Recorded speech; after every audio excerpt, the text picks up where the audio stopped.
How do you play Rift Runners, the Vtuber card game? You and your opponent start with 100 hit points. You need to reduce your opponent's hit points to 0 before they do it to you. To do this, you use fighters. All fighters have an element and a class. Think Fire Warrior or Ice Mage. Most card effects and combos in this game pertain to a particular element or class, so you'll want to build a deck that focuses on at least one type. In addition to fighters, you have action, counter, and equip cards. These help your fighters with buffs, debuffs, and other special effects. Many fighters also have their own effects. There is one more type of card, Rift Monarchs. For every Vtuber fighter, there is a Monarch version. These Monarchs serve as your partner, and they give you a unique permanent ability. They also determine how many spaces you have to work with on the game board.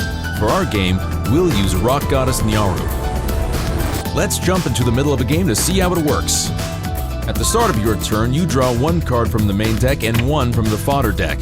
Now, it's action phase. Once per turn, you can normal deploy a fighter from your hand to the field. We'll deploy Shooting Star Nyaru. You can also unify one fighter from the hand to a fighter you control of the same element or class.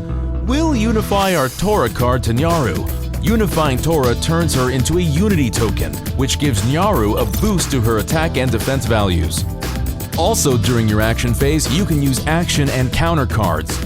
You can activate action cards immediately or place counter cards which usually activate during your opponent's turn. We will place a counter card face down. Now it's the combat phase. Watch as our fighter attacks the opponent's fighter, Scholar of the Cosmos. Because their fighter is in defense position, we measure its defense value against our fighter's attack value. Our number is higher and their fighter is destroyed. Now it's the opponent's turn.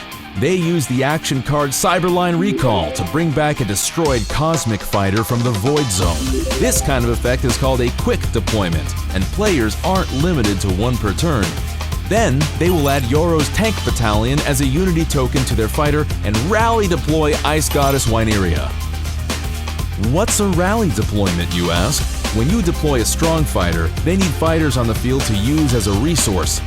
Unity tokens also count as a resource. Watch as both of them are turned into rally tokens and placed under the fighter face down.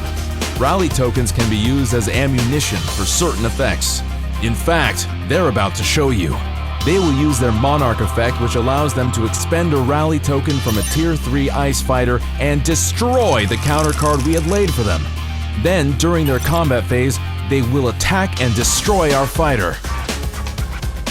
Since our fighter was in attack position, the difference between the two fighters' attack stat is taken out of our hit points. Fast forward to our turn.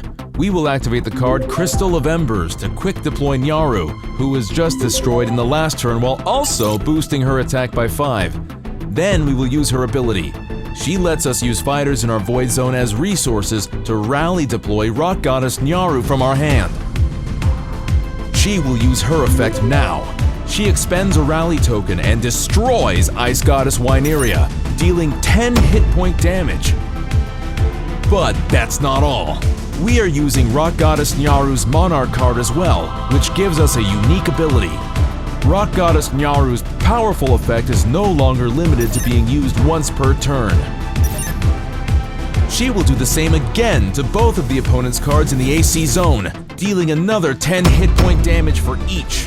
Rock Goddess Nyaru can't attack after using her ability, but Shooting Star Nyaru can.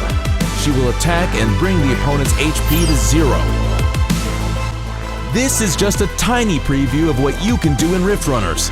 All the cards you saw in this video are from the starter decks Icy Alliance and Blazing Glory. You can order them right now or try them out on Tabletop Simulator. Set 3, Mystic Uprising, is coming soon.